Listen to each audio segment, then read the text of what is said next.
नमस्कार मेरे प्यारे विद्यार्थियों, आप सभी का हिंदी विषय में स्वागत है। बच्चों, आज हम पाठ 4 बिंदा इस कहानी का भाग 2 पढ़ेंगे। और एक दिन आता है, चूल्हे पर चढ़ाया दूध उफना जा रहा था। बिंदा ने नन्हे नन्हे हाथों से दूध की पतीली उतारी अवश्य, पर वह उसकी उंगलियों से छूटकर गिर पड़ी। खौलते दूध से जले पैरों के साथ दरवाजे पर खड़ी बिंदा का रोना देख मैं तो हतबुद्धि सी हो रही। पंडिताइन चाची से कहकर वह दवा क्यों नहीं लगवा लेती। उसे यह समझाना मेरे लिए कठिन था। उस पर जब बिंदा मेरा हाथ अपने जोर से धड़कते हुए हृदय से लगाकर कहीं छिपा देने की आवश्यकता बताने लगी, तब तो मेरे लिए सब कुछ रहस्यमय हो उठा। यहाँ पे क्या होता है बच्चों, एक दिन चूल्हे पे दूध उफन रहा होता है और बिंदा अपने नन्हे हाथों से दूध की पतीली उतारने जाती है। जैसे वो उतारने जाती है, उसकी उंगलियों से वो पतीली छूट जाती है और खोलते हुए दूध से बिंदा का पैर जल जाता है। वो जले हुए पैरों के साथ दरवाजे पे खड़ी होकर रोने लगती है। उसका रोना देखकर लेखिका घबरा जाती है, हतबुद्धि से अर्थात घबरा जाती है, और वह सोचती है कि क्यों नहीं बिंदा पंडिताइन चाची से कहकर अपने पैरों पे दवा लगवा लेती। पर यह लेखिका को बिंदा को समझाना कठिन था। पर जब बिंदा के पास लेखिका जाती है तो लेखिका का हाथ बिंदा इतनी जोर से पकड़ती है, अर्थात वह इस भाव से पकड़ती है कि बिंदा सोचती है कि लेखिका उसे बचा ले, उसे कहीं छिपा ले, पंडिताइन चाची की मार और डांट से वह बच सके। तब तो लेखिका को सब कुछ रहस्यमय लगने लगा।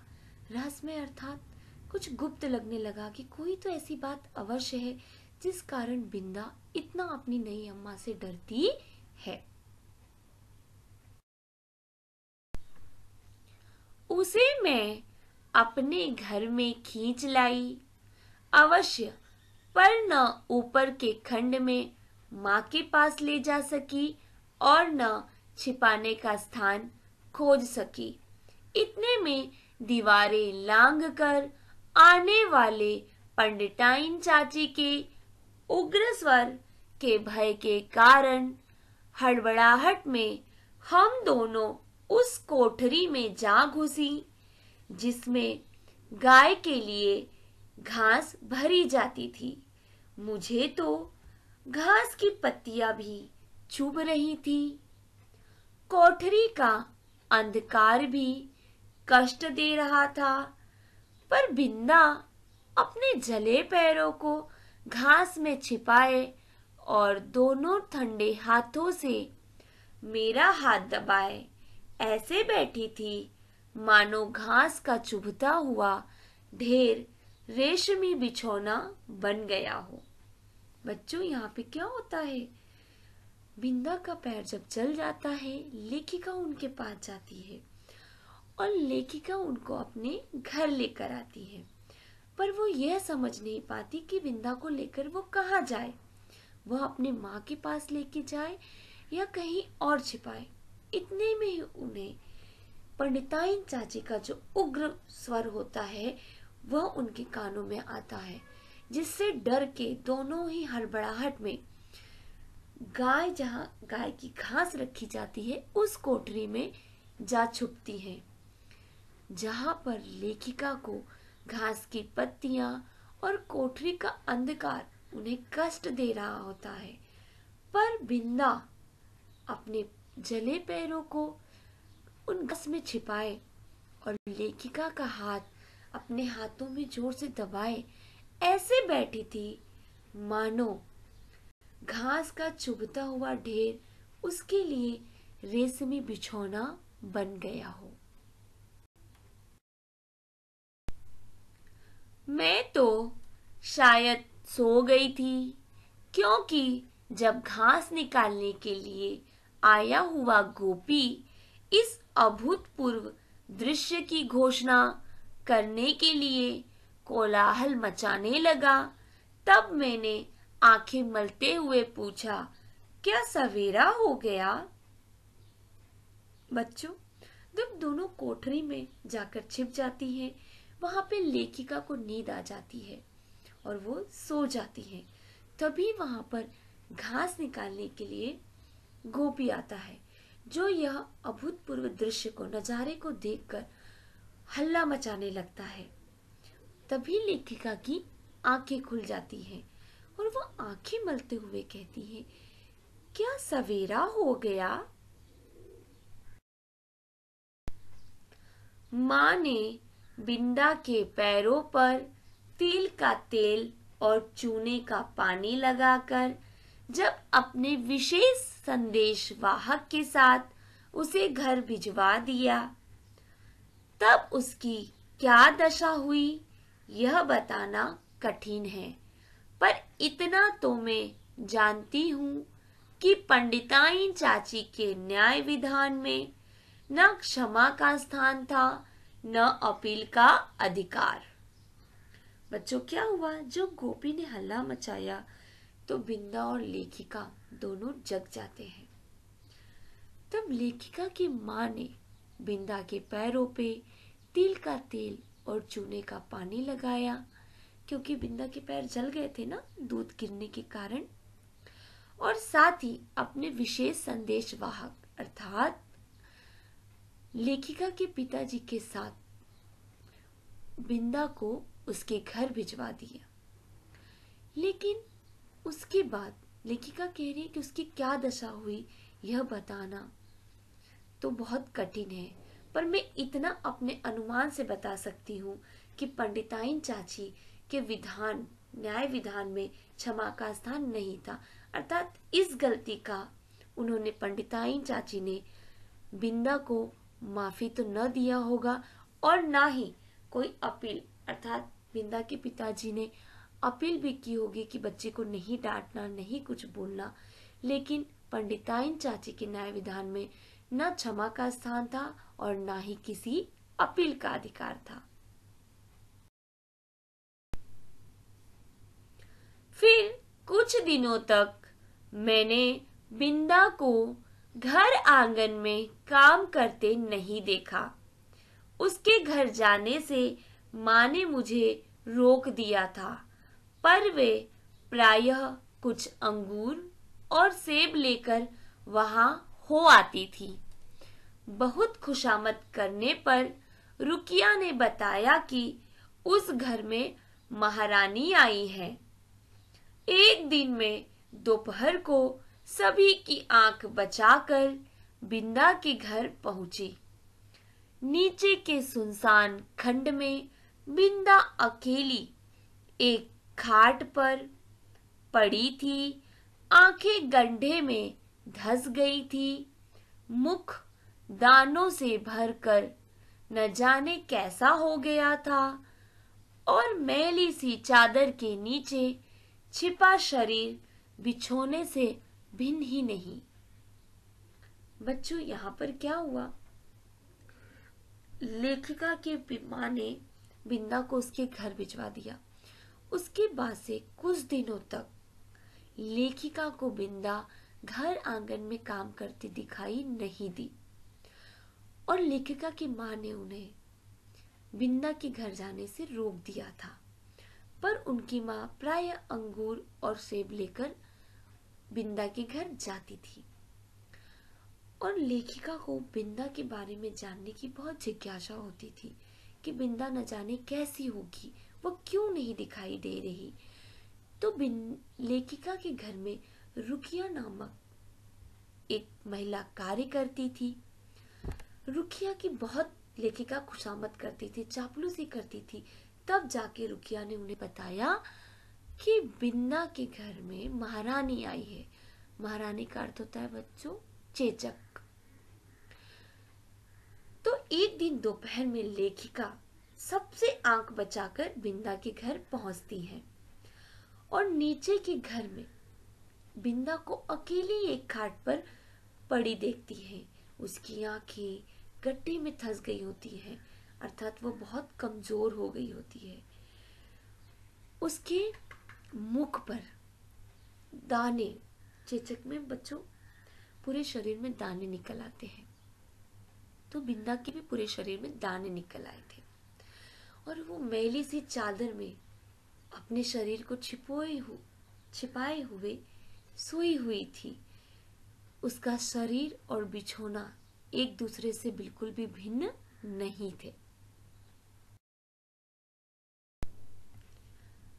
जान पड़ता था डॉक्टर, दवा की शीशियां, सिर पर हाथ फेरती हुई माँ और बिछौने के चारों ओर चक्कर काटते हुए बाबूजी के बिना भी बीमारी का अस्तित्व है, यह मैं नहीं जानती थी। इसी से उस अकेली बिन्दा के पास खड़ी होकर मैं चकित सी चारों ओर देखती रह गई। बिन्दा ने ही कुछ संकेत और कुछ अस्पष्ट शब्दों में बताया कि नई अम्मा मोहन के साथ ऊपर खंड में रहती है, शायद चेचक के डर से। सवेरे शाम बरौनी आकर उसका काम कर जाती है। बरौनी का अर्थ होता है बच्चों सेविका। फिर तो बिन्दा को देखना संभव न हो सका, क्योंकि मेरी इस आज्ञा उल्लंघन से माँ बहुत चिंतित हो उठी थी। क्या हुआ बच्चों, जब लेखिका एक दिन सबसे आंख बचाकर बिन्दा के घर जाती हैं तो देखती हैं कि बिन्दा घर के निचले वाले खंड में एक कमरे में पड़ी हुई रहती है। उसके पूरे शरीर पे दाने निकले हुए रहते हैं। उसका मैला बिछौना, अर्थात वो जहाँ रहती है वहां पे भी साफ सुथरा बिस्तर नहीं रहता है। उसी मैले बिछौने में उसका शरीर भी इसी तरह से पड़ा रहता है। वो बहुत ही कमजोर हो चुकी रहती है।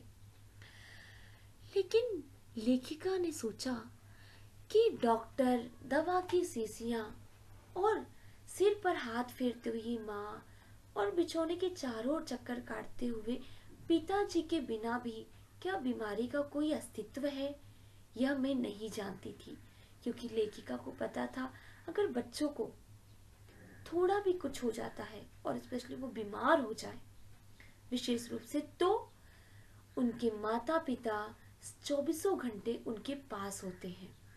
पर ऐसा कुछ भी बिन्दा के साथ नहीं है। वह अकेली उस कमरे में पड़ी है। यह देखकर वो चकित सी रह जाती है कि ये कैसी है, बिन्दा की माँ, उनकी नई अम्मा क्यों नहीं उनके पास है। तो बिन्दा ने ही कुछ संकेत अर्थात कुछ इशारों द्वारा और अस्पष्ट शब्दों द्वारा बताया कि नई अम्मा मोहन के साथ ऊपर वाले खंड में, मकान के ऊपर वाले खंड में रहती हैं, शायद वो चेचक के डर से, और सुबह शाम सेविका आकर उसका काम कर जाती है। पर लेखिका जो सबसे नजर बचा के बिन्दा के घर गई थी, उन्होंने अपनी माँ की आज्ञा का उल्लंघन किया था, अर्थात उनकी माँ की आज्ञा को उन्होंने तोड़ा था। उनकी माँ ने मना किया था कि तुम बिन्दा के घर नहीं जाओगी, जिस कारण उस दिन के बाद से लेखिका को बिन्दा को देखना संभव न हो सका। एक दिन सवेरे ही रुकिया ने उनसे न जाने क्या कहा कि वे रामायण बंद कर बार बार आंखें पोंछती हुई बिन्दा के घर चल दी। जाते जाते वे मुझे बाहर न निकलने का आदेश देना नहीं भूली थी।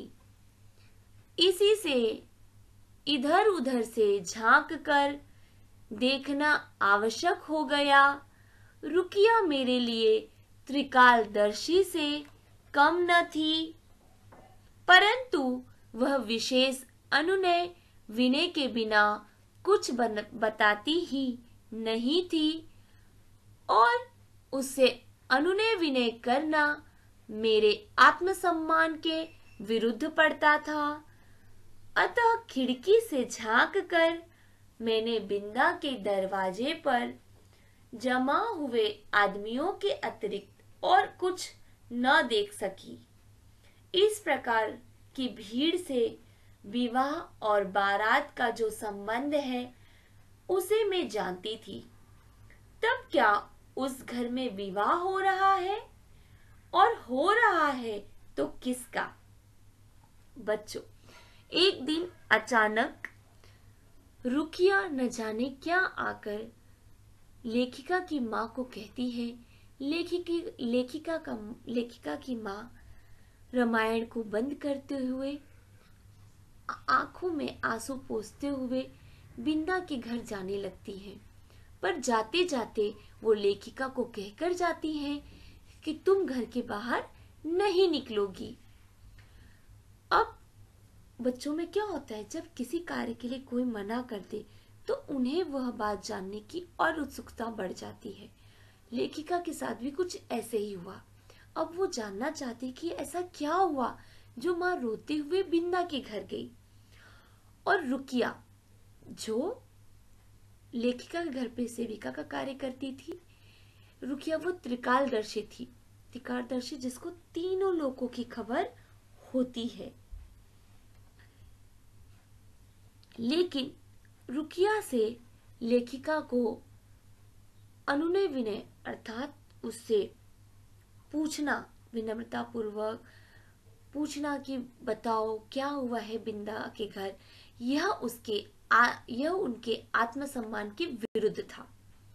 अतः वो सोचती है कि मैं घर की खिड़की से ही झांक कर देखूं कि बिंदा के घर पर क्या हुआ है। जब उन्हें खिड़की से झांका तो देखा वहां पर आदमियों की भीड़ सी थी। और यह भीड़ कब इकट्ठी होती है बच्चों? जब विवाह या बारात हो, अर्थात बारात आने वाली हो। क्योंकि लेखिका इतनी छोटी थी, उन्हें यही समझ में आता था कि अगर भीड़ किसी के दरवाजे पे खड़ी है तो अवश्य उसके घर में किसी का विवाह हो रहा होगा, बारात आई होगी, जिस कारण इतनी भीड़ इकट्ठी है। तो लेखिका सोचने लगती है उस घर में विवाह हो रहा है तो किसका विवाह हो रहा है?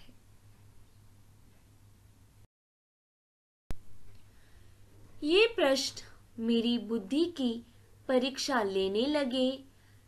पंडित जी का विवाह तो तब होगा जब दूसरी पंडिताइन चाची भी मरकर तारा बन जाएंगी, और बैठ न सकने वाले मोहन का विवाह संभव नहीं।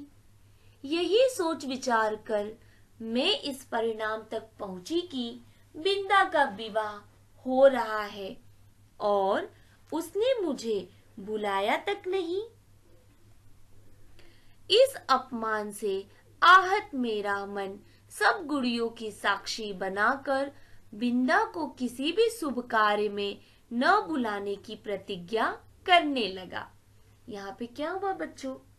अभी लेखिका सोच रही है कि वहां उस घर में किसका विवाह हो रहा होगा। पंडित जी का तो नहीं हो सकता, क्योंकि जब तक ये दूसरी पंडिताइन चाची भी ना मर जाए और मरकर वो तारा न बन जाए तब तक तो उनका विवाह नहीं हो सकता। और मोहन जो कि एक छोटा सा बालक था, वो तो अभी बैठ भी नहीं सकता, तो उसका विवाह भी संभव नहीं है। फिर बहुत सोचने के बाद लेखिका इस परिणाम पे पहुंचती है कि अवश्य बिंदा का विवाह हो रहा है और बिंदा ने मुझे बुलाया तक नहीं। लेखिका को इस बात से बहुत ही अपमान महसूस हुआ और उन्होंने अपनी गुड़ियों को साक्षी अर्थात गवाह बनाकर बिंदा को किसी भी शुभ कार्य में न बुलाने की प्रतिज्ञा करने लगी।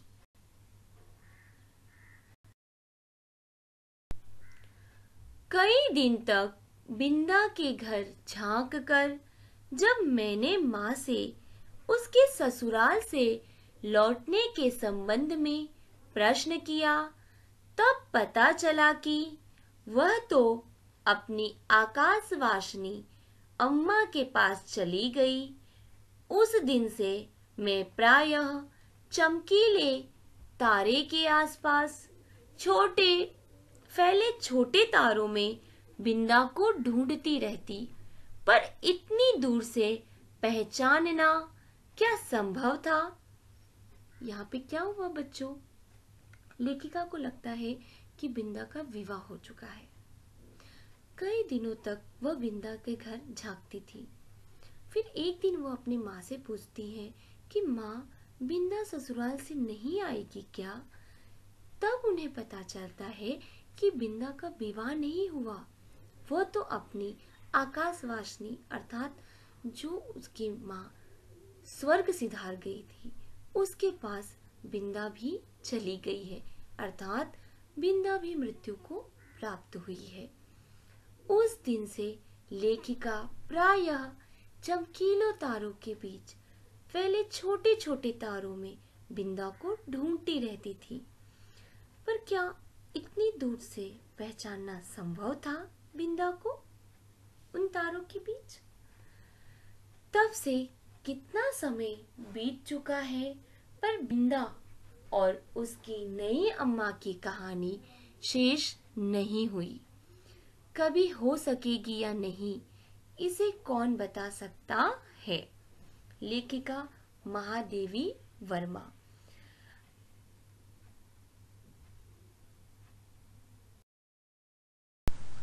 विद्यार्थियों, यहाँ पर पाठ में आए कुछ कठिन शब्दों के अर्थ लिखे हैं।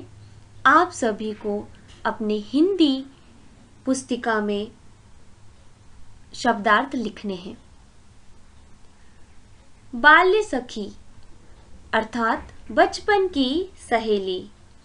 अमिट अर्थात अटल न मिटने वाला।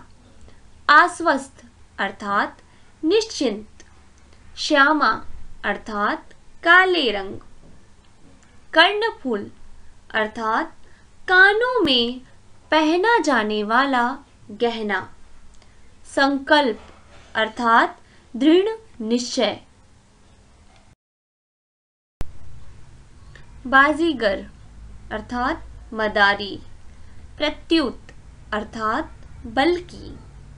उद्यम अर्थात शोरगुल या उपद्रव। अज्ञात अर्थात अनजान या अपरिचित। विचित्र अर्थात अनोखा। पराजय अर्थात हार। खुली पालकी अर्थात अर्थी। पदच्युत करना अर्थात पद से गिराना। आकुल अर्थात परेशान या बेचैन। अनुनय पूर्वक अर्थात विनम्रता पूर्वक। स्मरण अर्थात याद। आशय अर्थात तात्पर्य। विस्मित अर्थात हक्का बक्का या चकित। हतबुद्धि अर्थात बेसुध, डरा या घबराया हुआ। रहस्यमय अर्थात गुप्त या गोपनीय। उग्र, क्रोधी। अभूतपूर्व दृश्य, अनोखा नजारा।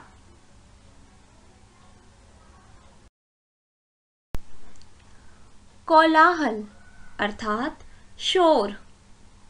संदेशवाहक अर्थात संदेश लाने या ले जाने वाला। महारानी अर्थात चेचक। बरौनी अर्थात सेविका। त्रिकालदर्शी अर्थात तीनों लोकों की बात देखने वाला। साक्षी अर्थात गवाह। इसी के साथ मैं अपने शब्दों को विराम देती हूँ। धन्यवाद।